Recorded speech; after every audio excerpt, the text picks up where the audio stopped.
Can be hard when you grow up. People fill you with doubt. You start thinking about what you're gonna do now. And it's do or die, gotta make it count. So lose your worries, let your problems go on until my whole body burns out. I ain't never gonna slow down. I ain't never gonna slow down. Welcome everyone, this is Coaching in Session. My name is Michael Rearden and I will be your mindset coach today. And today we're going to be talking about how to create a positive existence. Now this might seem like positive thinking, self-talk. This is going to be the band-aid stuff right there. The blog that I wrote yesterday, that came out yesterday, that blog right there is going to be touching on a lot of the surface level stuff. Live in the moment, positive self-talk, gratitude. This is all things you already know.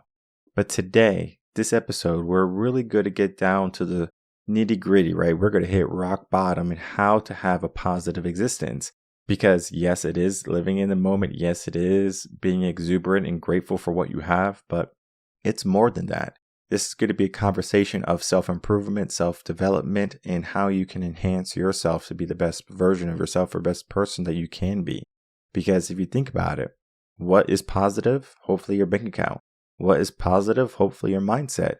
What else can be positive? Your life.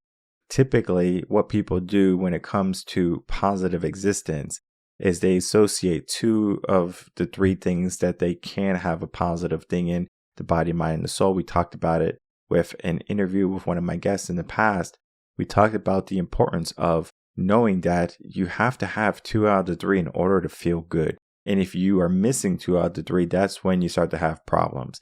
Depression, anxiety, stress. It's because something is not in alignment. Maybe it's with your body, your mind, or your soul, or maybe it's a conjunction, or it's mix and match of the 3 variations. But like I said, most people are just separated from their soul right now. They just kind of focus on the body and the mind, and the body is looking for pleasure. The mind is looking for stability. And when you're looking for pleasure and stability, sometimes it doesn't come at the same time, especially because you're looking for comfort. Now, comfort is great and all, but if you're trying to create something more in your life, you have to sometimes get uncomfortable so you can get that sustainability. And then from this sustainability, then you can have a positive life. A bit confusing, but today we're going to be going over it. But before we do that, let's take a look at my most recent blog, How to Create a Positive Existence. Alright everyone, if you're new to the channel and the podcast, make sure to like, comment, and subscribe, and to share the video and or audio to help build a community of like-minded individuals who are interested in building a positive experience in their life. When we try to create a positive existence in our life, in the blog I talked about just simply being grateful, living in the moment, literally the surface level stuff. And the blog comes out on Sunday, 10 a.m. Central Standard Time. For anyone who wants to catch it as soon as it comes out, I always talk about the blogs on the Monday episodes of the podcast because I always give the insight that I'm not going to be able to do in the blog, because sometimes it's easier just to call somebody and to say what you want, because I can't tell you how many emails or how many text messages are going to just kind of fall through the cracks because a person just can't comprehend what I'm trying to say. Or there could be a language barrier. It could be so many different problems, but what I can say is that when you start to be repetitive in things, for example, when you go to school, you are going to be repetitive in doing the same thing over and over and over again until it becomes just a regular thing you do. We learn. And this is how we learn as people. We gain the knowledge and then we apply it. And then we talk about applying it. And then if you do apply it, do you learn from your wisdom now because you applied the knowledge? Think of it as you can read 100 books about riding a bike. But the moment you get on a bike, you might know you have to move your feet, hold the handlebars, keep your back straight or to some degree, and pedal your life away, go fast enough, build a momentum, try to keep balance. All this is happening in the book. It's telling you what to do. But the moment you get on, no, you're going to fall. You're going to have some issues, something is going to happen, and what needs to happen is you need to have trial and error. You need to learn from wisdom, not from knowledge. And so the blog is the knowledge. The podcast is going to be more of the wisdom. Now, I do sometimes instill wisdom into the blogs, but it is more easy to digest when someone is just saying, hey, this is how it is. That's what happens when I do my coaching work with my clients. I'm literally giving them wisdom. I'm like, listen, lecture time. I'm just going to tell you what needs to be done. Me telling them what they need to do versus what needs to be done is very different. They get to decide what they do. But if you're over here playing on your smartphone and you're wondering why your life is not good, you need to get off your smartphone. What you're doing is not helpful. It's not beneficial. Yes, maybe 1 or 2% of the world can make it big just being on their smartphone and looking at things, and maybe they make a killing off it. I've seen it happen. But that is the severe minority. So we need to really look at what we can do to give ourselves a positive existence and not have it be so luck-based. Because when it comes to success, luck can be there, right? Luck is there. But it is very unlikely that that's going to be why you're successful. The reason why you become successful is because you decided to be successful. It's because you decided to give yourself a positive existence. Today, we're going to be talking about how to create a positive existence in your life. We are going to be focusing on just a couple of the things in the blog that are really going to stand true to creating that positive life that you're looking for. So I had hinted at what you need in order to create a positive existence in your life. Now, this is something that you might not necessarily know that you need quite yet, because it's something that you might not be familiar with.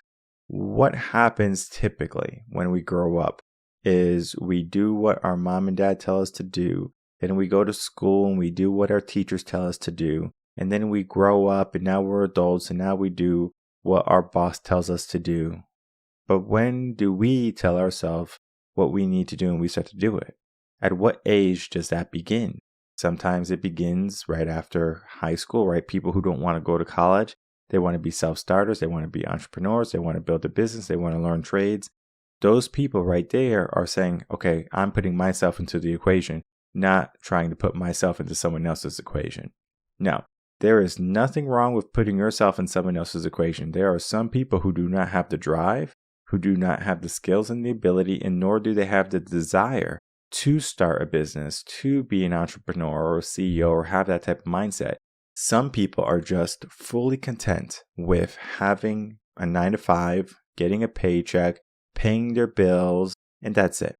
2 weeks off a year, that's all they need. Those are those people. Now, there are going to be people who want to be financially free. They want to be able to be remote nomads. They want to be able to work anywhere in the world. They want to go to this place and that place. There's nothing wrong with that either. But you do have to figure out what type of person you are. One person is happy with just a static way of being, and one person is truly happy just kind of going out and exploring the world. Which person are you? Which one do you feel more aligned to? Now, I said aligned. I did not say comfortable, because there's a difference between comfort and alignment. For example, you probably have a favorite color. If you don't have a favorite color, well, let me start to ask about colors you don't like, because there's always going to be something you don't prefer. For example, let's say you're going to buy a car. You have a choice between white, pink, blue, black, gray. Give me the order. Now, you might say my first choice is going to be black, then it's going to be white, then it's going to be gray, then it's blue, and then it's pink. That right there is your order. Do you not like pink? Well, if we compare it to everything else that you can choose from, pink is not your first option. It's your last option, actually. But yet, talk to another person, they say, I want pink, I want blue, I want gray, I want white, and I want black. Literally in the opposite direction. So their favorite was your least favorite. But yet, they did what they needed to do, and you did what you needed to do. What happens when you're trying to create a positive existence for yourself is you need to understand what you need to do. Now, if you are not doing what you need to do, then you need to figure out what you need to do so you can get that positive feeling, and then you can start to go after it more. Because most people are just stuck in complacency, in weakness, in the inability to make a decision or to commit. And this right here is causing so much negativity in our world, because it is easy to be negative. Because if you think about it, the content that you consume on the media, like legacy media, the ABC, CNN, the majority of it is negative. Now, you don't have to believe me, but turn on your favorite news station, whatever it be. And then I want you to go from story to story Not so much politics, because politics are going to be biased, but just the stories in general. Was there a forest fire? It's negative, all right? Because the positive side is going to be we planted some trees. The aspect of a crisis and war. Okay, well, if there's an opposite of war, it's going to be peace. Everyone's loving and hugging each other and they're having meals together. Negativity sells. So that means the news is going to promote more negative things than positive things. And in our life, we have become so acclimated to the negative. We are beings that gravitate toward negative because that is our human evolution, if you want to call it that. Being negative is going to keep me alive more readily than being positive. For example, I hear something in the bush. It could be a snake, it could be a bear. Let me run away. Okay, cool. Now, positive can be, it's probably a rabbit. I can pet the rabbit. Okay, well, it's not a rabbit. Now you're getting eaten by a lion. Positive was cool, fluffy animal. You get to pet it, make a friend. But now you're getting eaten alive. This is sometimes very true in life. We can have that positive outlook, but then we get a harsh lesson. Versus if we were guarded and we were maybe a bit more restrictive in our beliefs and our actions, we don't get hurt. Because every chance you don't take is going to be an opportunity that you don't get, but it's going to be a failure that you miss too. So that means you're not going to be able to fail if you don't put yourself up there for the test. If you're not going to put yourself up there for the trial. If you're not going to put yourself out there. Because if I'm not going to go out, let's say I'm looking for a girlfriend. If I go to the bar, sit at the bar, get a couple of drinks or whatever, maybe I'm by myself, right? If I don't go up to any of the girls in the bar, right? Because I'm looking for a girlfriend now. Guess what happens? I'm going to leave that bar without a girlfriend, Now there's a possibility that the girlfriend comes to me, right? Girl comes to me. It's a possibility. It's a possibility that you win the lotto. It's a possibility that you get a big inheritance. It's a possibility that you get the promotion at the job. Those are all possibilities, but there's also things that you can do to get the desired outcome too. Typically, lottery winners or people who want to win the lottery have money as their goal. So if money is your goal, the only thing you have to figure out is how can I have a positive existence with money, right? I need to create more wealth. People can have an income problem or they can have a spending problem. Typically, people have a spending problem, not so much of the income problem. Now, if you make $500,000 a year, for example, you can be totally broke. You have no money because the lifestyle that you're trying to live, what you're trying to do with yourself, it might be out of reach. Versus if you make $90,000 a year and you know what you want and how to get them, you can actually have a more positive life and be more happy. So money is not necessarily the factor if you're going to be more happy. It's not going to necessarily be the factor if you are trying to make ends meet in the sense of I'm just doing enough to survive. Positive existence is not about survival only. It's about thriving. So if you can thrive today, and the idea of thriving is going to be, all right, I can make some change in my life. I can be a positive asset in my life. Last week, we talked about the idea and the concept of how to prioritize the things in your day. And this is what you should have already been doing. But you prioritize the things that matter the most, the things that are going to be about the positive nature in your life.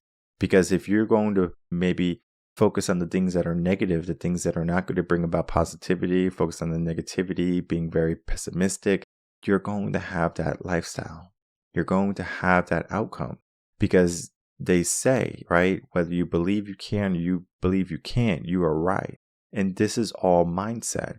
And this is not so much of the law of affirmation and positive involvement in movement, because it's easy for me to say, well, I'm going to have a positive life. And then all of a sudden my life is not positive. And I say, curse you, mind, for not giving me my positive life that I wanted so badly. You have to do the work. And so positive existence is all about self-improvement, self-development.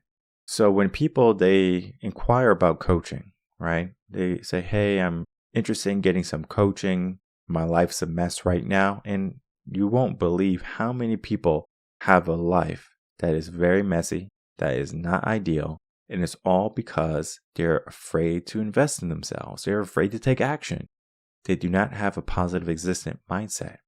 And if you don't have that mindset, the probability that you're going to get out, you're probably better off getting hit by lightning, eaten by a shark, in a car accident, heck, maybe even winning the lotto. So that means we need to give ourselves this positive existence. And the positive existence is not only what the blog is saying, being grateful, living in the moment, being present, being aware of your situation. This is the beginning foundation that you need in order to build a positive existence, yes. But the second aspect is action. Typically, if you are going through the ringer, depressed, trauma, struggling at some point in your life, right? There's a hard moment in your life, right? You're trying to get over it. You're trying to get through it. It might feel like there's no way out. And you know what happens when you finally give yourself that mindset that there's no way out? Do you know what happens to the body? Yes or no? Well, I'm going to give you the answer really quick.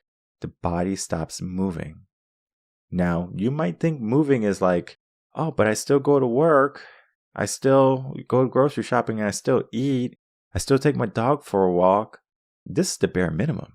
Your body's still operating in a low frequency. Think of a moment when you're happy and think of a moment when you're sad. Typically, when you're happy, you're like, boom, your body's moving, right? You're not going to be like happy and be so stoic like, I'm so happy. This is nice.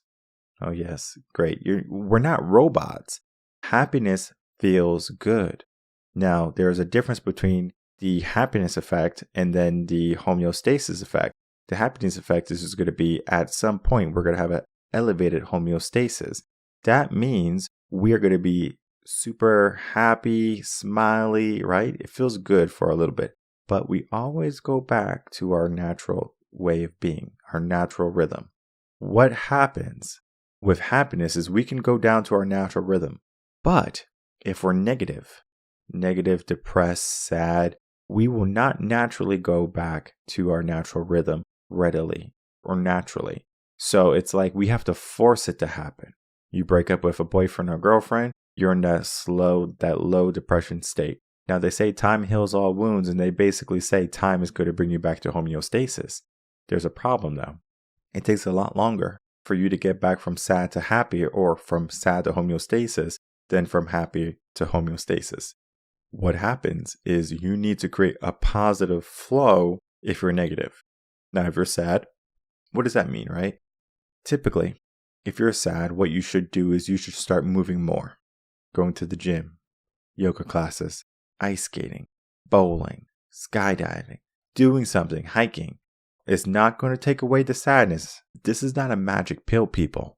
This is just the process to heal. This is the process to build. Because even if you're at that homeostasis, how can you get to positive? How can you get to happy? You have to build. It's not just something that you can say, well, I'm doing these things. It takes time sometimes. And so you're going to go hiking. You're going to do all these movement things. And eventually, you're going to feel better. Eventually, you're going to get back to normal. This is not to belittle what has happened to you, what type of trauma you had to go through, what type of journey that you have been on. This is not to belittle or diminish that. But this is to help you be aware that when you focus on the negative, you can't necessarily have the good things. You're always just trying to get back to normal. Think of the pandemic, right? One of their slogans was, let's get back to normal. Because now everyone's operating in the negative, fear. Everyone's so afraid of what could be or what could happen. I want to get back to my homeostasis. Yet, there were people who says, I'm not worried about getting back to normal. I'm worried about getting back to positive. I want to get back to more positive in my life. I don't want to get back what I had. I want something more than what I had. Those people did amazing. Of course, when it comes to personal development, self-improvement during that time, 2019, 2020, it was a booming year here at Reven Concepts. This is not to say that the people who invested in themselves didn't get a return on their investment. All of them are coming out more positive, more ready and willing to do the things that they were maybe afraid to do at once. Because now the fear was not the one controlling them. They were the ones controlling them. And this is what we have to do. We have to control our life to be more positive. We have to control our outcome to have a positive outcome, right? Think of it as like a Disney movie or any movie in general. Typically, you have your beginning part of the movie, right? Maybe something happens, something bad happens, and you're like, oh man. But then at the end, typically the good guy wins. That's going to happen in 95 to 98% of movies. That is going to have a happy ending because that is what the brain wants. That's what people want.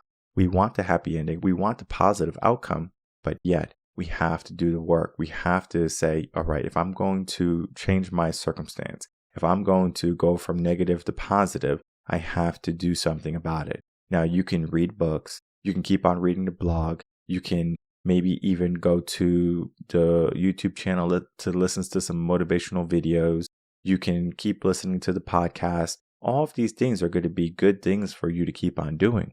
The issue is just doing these things is not necessarily an action that's going to help you achieve your true goals and your true potential, because typically the things that you need to prioritize are going to require action on your part. The action doesn't necessarily mean you have to do it physically yourself. You could hire somebody, but it's going to take a process to you to start that flow, right? So if you want to hire an agency, if you want to hire a team, you have to do that process. You just can't say, well, I hope a team somewhere in the world decides to reach out to me, or I hope somewhere in the world a team just starts doing all the work that I need for them to do. And so if that is the case for some people, right, it could happen. It's very unlikely. What we need to do is to give ourselves the aspect of positive. We want good in our life. We want to elevate our situation, but we must learn to do the things that are going to make that happen for us. So a quick recap, how to create a positive existence in your life. You are going to understand that if you're trying to go on the quest for greatness, for more prosperity, there are a couple things that you need to know. In the blog, I talk about a few of them. You need to be grateful. You need to understand the moment. You need to learn how to shape your reality. And that might mean going out, getting a trainer, getting a coach, finding a mentor, and then learning how to thrive and to prosper. Because a positive existence doesn't come from you sitting still. It comes from you taking the action, investing in yourself. If it not be money, let it be time. So there's always two assets you have to deal with, money or time. Time is always going to be a variable. Money might be a variable sometimes. Which one is more important to you? I can always say that many people are going to say money is important to them if they don't have any. And if they have plenty of money, time is always going to be more important to them. But if you had no more time, or let's say this, I will give you $10 million, but the caveat is you're going to die tomorrow. Would you take the $10 million? Most, and I mean maybe 99% of the people will not take the money because the $10 million is insignificant to time. It's insignificant to life. And so what we need to do to create a positive existence in our life is to find the significance in what we need to do and then to do it. So all of this means that if we want to have a positive outcome for ourselves, a positive life, that means we have to figure out what we need to do, what we want to do, what things are going to help elevate us. And then from there, we can begin the process to give ourselves that positive existence. Because the positive existence should start with us. Might seem selfish, but it should start with you.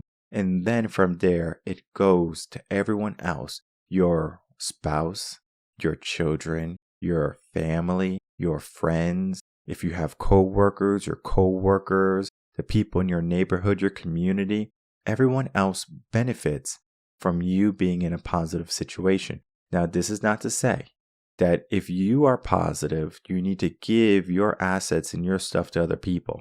That is not your job. That is not your role. You are just going to be that beacon that other people can emulate if they choose to. Not everyone is going to choose to be positive. Not everyone's going to choose to have a great life. Not everyone is going to choose the high road. People are going to stay at comfort. People are going to stay at weakness. People are going to stay at the low levels of negativity in their life because that is where they are mentally. But yet, if you're listening to this episode, if you are reading the blog, you're going to find that the positive existence that you can create is going to be dependent on you and your actions. And so if you don't have the good actions in your life right now, if you don't have the good habits, if you are not able to give yourself the drive and the momentum to move forward, this is where you're going to need a coach. This is where you're going to need someone in your corner to say, hey, I know what you want to do. Let's go do it. It might not be an easy start. Typically, it's not, because it's very uncomfortable. But most people are optimistic. They're ready. They're willing. They're able, most of them. But yet, at some point, they have a choice. Do I go back to comfort, or do I keep pushing for greatness? And what I want you to start to give yourself is the idea that when you get to that point, you are always going to push for more. You're going to push for greatness. You're going to push for positivity. You're going to stay away from comfort. You're going to stay away from negativity. This is where we need to be. But yet not everyone will do it.